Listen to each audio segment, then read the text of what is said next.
My grandfather eats far too much. Now I understand why my father forbade me from seeing him. I always heard that asking about Grandpa was forbidden. The moment I uttered the word grandfather, Dad would snap. His eyes darkened, his jaw clenched, and every time, I heard the same thing. He's no longer part of this family, period. I only saw Grandpa twice as a child. I was too young to remember much, just fragments. The smell of charred meat, smoke curling from his pipe bowl, and a silence that clung to the air like wet wool. The only thing I recall clearly is how enormous he seemed whenever he visited, or maybe I was just too small. Mom would pull me away quick and firm. When I turned 18 and moved to the city for college, I found myself digging through Dad's old things during a rare, quiet moment. Among bills and expired driver's licenses, I discovered a yellowed envelope. Inside was a crumpled letter sent from a town called Lodula Spec on the map, 2 hours north. The return address read, George and Marilyn Arter. At first, the names meant nothing, but George brought back the smell of smoke. Looking back now, I don't know why I went there, but I've always been curious, and something pulled me toward that place. Forbidden fruit is sweet, right? So, during break, I decided to meet my grandfather. I rehearsed questions why he and Dad were estranged, what happened, but none of it would matter. Lodale was smaller than any town I'd seen. One gas station, one diner, one grocery store, and houses scattered along winding roads like fallen teeth. The last stretch from the bus stop, I walked. At the end of a gravel path, framed by bare trees and silence, stood a red wooden house. He opened the door before I could knock. Good Lord Almighty, he boomed, grinning wide with crooked teeth. Look who it is, my favorite grandson. God, it's good to see ya. Grandpa was massive. His frame barely fit the doorway. He wore a brown flannel shirt stretched over his gut, the collar stained. A thick pipe seemingly fused to his lips. His hug knocked the air out of me. Behind him stood Grandma. Her hair was neatly pinned, her sweater hanging loose, as if years of worry had whittled her down to bone. Her eyes met mine and didn't match her smile. They said, "What have you done?" Grandpa ushered me inside, clapping my back so hard I stumbled. The house smelled of smoke, meat, and something coppery brown. The furniture was old but sturdy, the kind that outlives generations. He gave me a tour, laughing and gesturing wildly, and I sat with them in the living room, dark from heavy curtains.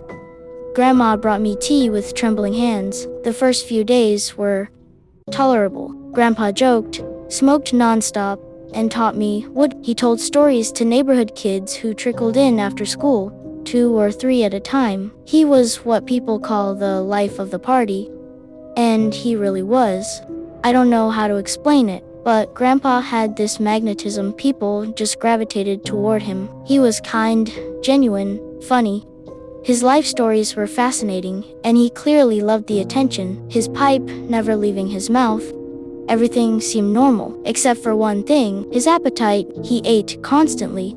Bacon by the pound, bread by the loaf, pies in single sittings. Once, I watched him devour an entire rotisserie chicken and a pan of cornbread before dinner. He chewed loudly, wheezing, sweating, never stopping.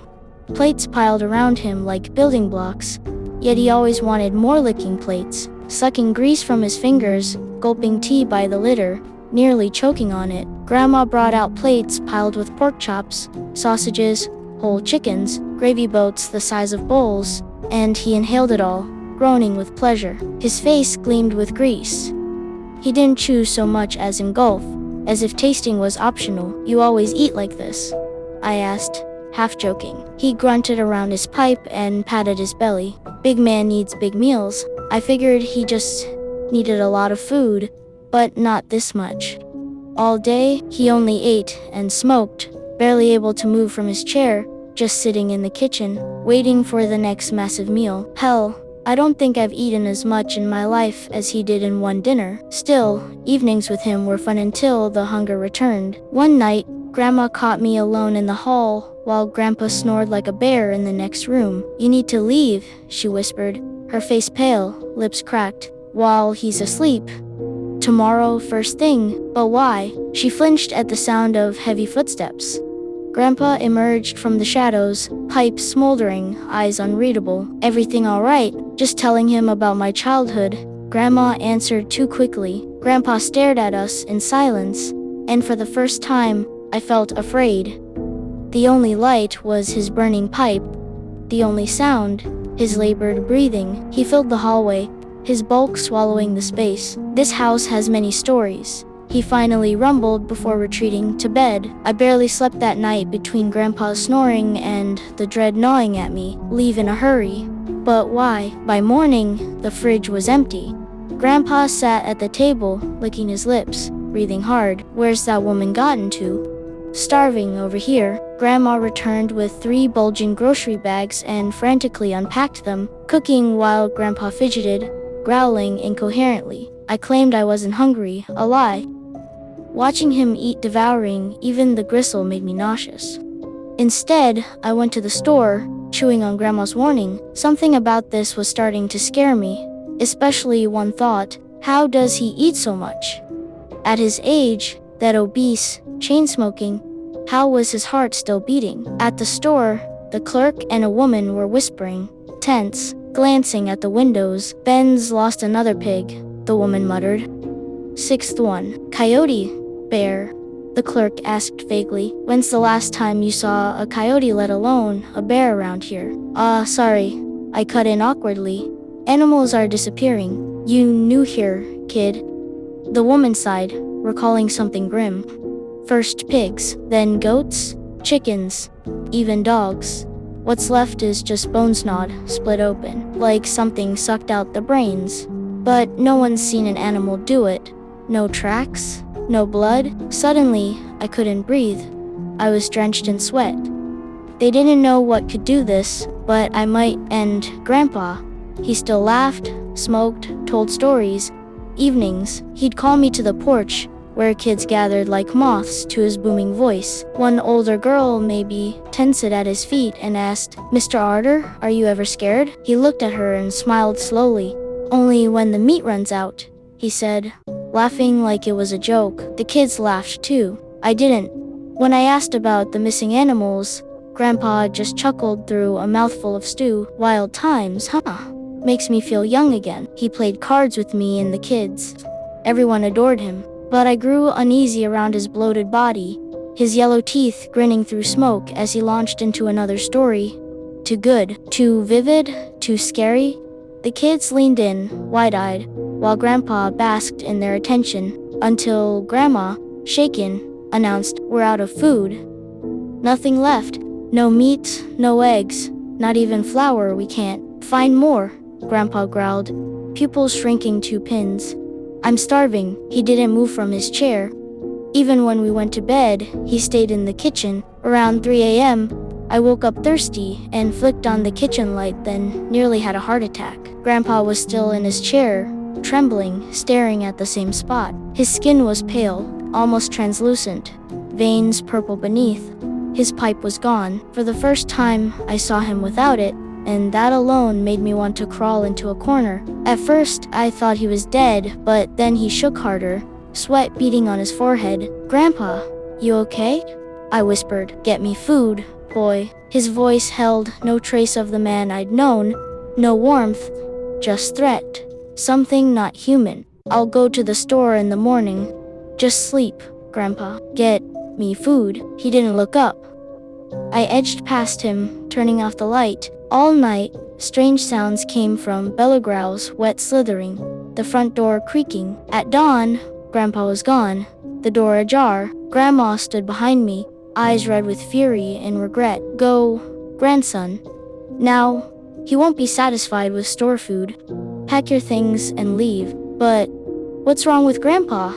How can he eat so much? You don't want to know what happens when he stops eating. She turned to leave, but froze at my next question. Why do you stay with him? If no one controls him, it gets much worse. That morning, the town buzzed with news. A boy had vanished overnight. Only bones were found cleaned, not a scrap of meat left. No animal could have done that, and I knew exactly what could. I returned to the house, Grandpa sat on the porch, pipe in teeth, smoke wreathing his head. His shirt was stained worse than usual. He stared into nothing. "Boy," he rasped, voice thick with smoke, "fetch me something from the store." Something was off that morning, his posture too rigid, eyes glassy, lips cracked, skin pale and swollen like raw meat. I mumbled an excuse and went to pack. Then I heard them arguing. "The kids are coming tonight," he snarled. "They want stories." "No," Grandma said. "Not this time. I'll call the police." "You won't do shit." Then she screamed, not in fear, but rage. "I won't let you feed on them again." I backed away. I didn't want to know what that meant. Didn't want to see more. Dusk fell too fast. The kids arrived on foot, alone, drawn like moths. George waited on the porch, bloated, sweating, unable to rise. Blisters covered his hands. His jaw elongated. He still smiled, but not like before. Something inside him was pushing out. Grandma begged them to leave. "You don't understand," she wept. "This isn't a game. Go home. Please, Mrs. Arter, just one story." The kids pleaded. "Get out now," she hissed. "Let M be." Grandpa's voice growled from behind, making everyone jump. "Kids want stories." He shut the door after them. Grandpa swelled. Grotesquely, glassy-eyed, he stared at them, his pipe forgotten. He didn't speak. Couldn't stand. The kids giggled nervously in a semicircle. I watched, helpless, knowing something terrible was coming. "Mr. Arter," one child said, "don't tell our parents we came, okay? They've banned us from going out. But we need your stories." "I won't tell," Grandpa gasped, clutching his chest. "Won't tell." Then I saw it. His shirt ripping, hands swelling, mouth unhinging, wider than possible. He collapsed from his chair onto all fours. The kids screamed, so did I. His arms melted, fat dripping like candle wax. His distended belly dragged on the floor. Blisters erupted across his skin. God help me. His face slid into a wet, jagged grin of meat and fangs. Grandma stepped between him and the kids, gripping a fireplace poker, her eyes darting to me. "No more, George," she said. "If you want meat, take me." He didn't hesitate. One swift motion, her head vanished into his maw. The kids rushed the door, but it was locked. They pounded, shrieking. I stood frozen, praying this wasn't real, but it was. Grandpa, now a slithering mountain of hunger, gurgled, hissed, and dragged his bulk toward the children. I wish I could say I helped, but I couldn't. I vomited at the sounds, couldn't even look. Finally, I moved, bolting to the attic, heart hammering. I stayed there shaking, gasping as the house filled with the sounds of slaughter, chewing, crunching bones. One voice, then another, then silence. Sniffing, scratching, something huge lumbered down the hall. Snuffling, muttering. I pressed into the rafters, too afraid to cry. Hours stretched into centuries. Then, a wet, slurping voice. "Boy, come back. Feed your grandpa. I smell you." I buried myself in dust and shadows, praying to disappear. I stayed until the silence returned and dawn crept in. I crept downstairs, stepping over bones and blood. Grandpa was gone, only a greasy stain remained where he'd fallen. The house reeked of death. I vomited down my pants. Then I ran until the road turned to asphalt. Didn't stop, even at headlights. I told no one, not the police, not the townsfolk. I don't know what happened after. Where Grandpa went, I returned home. Couldn't sleep, couldn't eat. I vomited, cried, had nightmares of that night. Months later, at breakfast, I met Dad's eyes and asked, "Why didn't you tell me?" He stared into his coffee. "I hoped you'd never go there," he said softly. "You weren't supposed to know that address. Guess blood calls to blood." "What does that mean?" He looked up, eyes bitter. "You're not my son." Silence fell like snow. "I mean, you are my son. I raised you. I love you. But you're not mine. George brought you as a baby. Said he found you by the river. I didn't ask. Didn't want to know. But your real parents, what happened to them?" He swallowed. "George got hungry. That's all you need to know. And you, how did you live with him?" "We moved town to town, keeping him fed. but it was never enough. When I was 16, we settled in Lodell. A month later, he brought you. I escaped with you. He stayed for 18 years. Now I live with that truth. Try to forget. But some nights I wake tasting ash and smoke. I hear news reports, missing animals, missing people. I lock the windows. The guilt eats me alive. Those kids, I knew. I could have stopped it, could have spoken up. But I was scared, and that, like the nightmares, will haunt me forever.